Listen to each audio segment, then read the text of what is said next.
Баршаңызға сәлем, каналыма қош келдіңіздер. Бүгінгі осы видеода оң жақ қабырға асты ауыратын адамдарға арналады.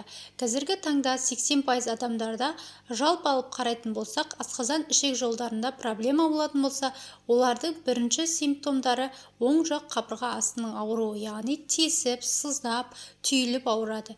Не үшін мұндай симптомдар болады? Өтте тас пайда болмас үшін не істеуіміз керек? Ал егер болған жағдайда не істеуге болады деген сияқты сұрақтарға бүгін осы видеода жауап беретін боламыз.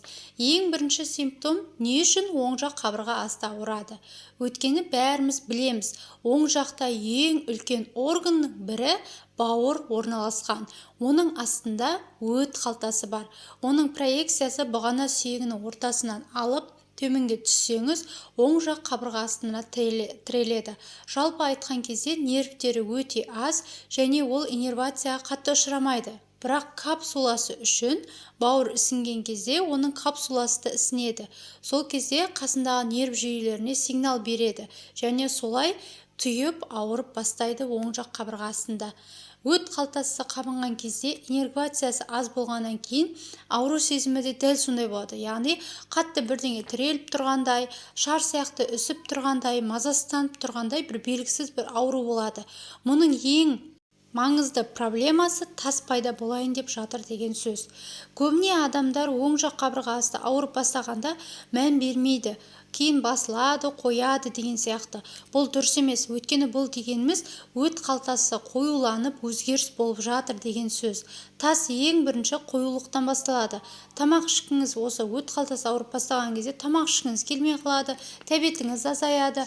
Содан кейін, яғни плюс тағы да стресс жағдайға түсу, уайымға берілген кезде, дұрыс емес тамақтанған кезде, иммунитет түскен кезде және тағы бір себеп суды дұрыс көлемде ішпеген кезде осы өт қоюланады.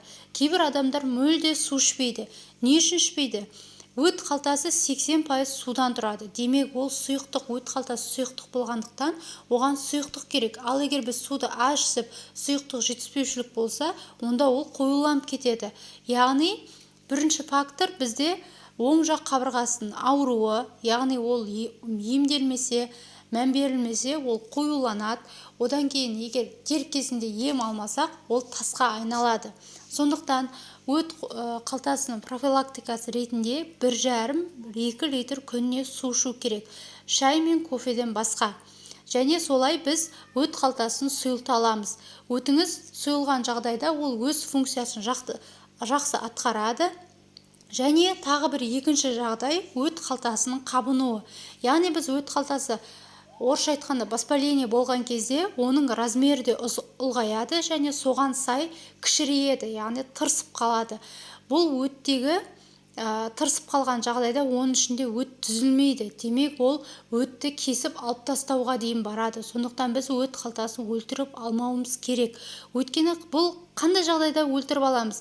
Ол әрине үнемі фастфуд жегеннен, үнемі стресстік жағдайда жүргеннен ол өт өзіне қатты удар алады. Үй жағдайында өтті қалай сұйылтамыз? Сұйылту үшін не істеуіміз керек? Жаңа жоғарыда айттық, бірінші фактор ол 1,5-2 литр таза су ішу керек. Екінші, клетчаткаға бай өнімдер жеу керек. Олар салаттар, жасыл көкөністер, жасыл өнімдер, яғни қорытуға күші жетеді ол жасыл өнімдерді. Және өтті жақсы бөле бастайды. Екінші, урсодезоксихолик қышқылын ішуіміз керек. Үлкен адамдар 500 мг күнделікті жатар алдында бір капсула немесе таблеткасын ішетін болсаңыз, 1 ай мен 3 ай жеткілікті. Яғни бұл өтке профилактика болады. Барлық адам өтіне профилактика жасағысы келсе, яғни өтінде проблема болатын болса, өтіңіз қоюланған болса, урсасан, урсофалик, урсодезоксихолик қышқылын осыларды тым болмаса жылына 1 рет 1 ай ішіп тұру керек. Бұл яғни біздің өтімізге профилактика болады және біздің өт қалтамыз, бауырымыз, біздің организміміз бізге рахмет айтатын болады, яғни көмегі тиеді. Бүгінгі біздің ақпаратымыз осындай. Сіздерге пайдалы болса, тіркеліп, лайк басып, комментарий бөлімінде өз пікірлеріңізді жаза кетіңіздер.